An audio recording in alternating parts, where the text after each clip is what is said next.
پاکستانیوں، اس بات سے آپ اندازہ لگا لیں کہ علی امین گنڈا پور کے پاس وزیر اعلیٰ ہوتے ہوئے کتنے اختیارات ہیں۔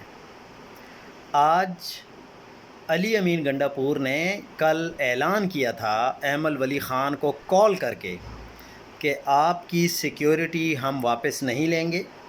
وفاقی حکومت نے تو سیکیورٹی واپس لے لی، لیکن صوبائی حکومت آپ سے سیکیورٹی واپس نہیں لے گی۔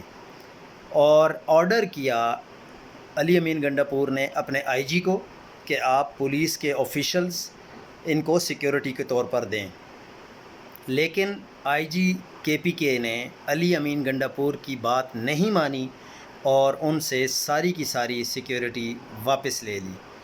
تو آپ اندازہ لگائیں کہ اگر ایک وزیر اعلیٰ صوبے کا اتنا چھوٹا سا کام بھی اپنی مرضی سے نہیں کر سکتا، تو پھر اس کے وزیر اعلیٰ ہونے یا نہ ہونے سے کیا فرق پڑتا ہے؟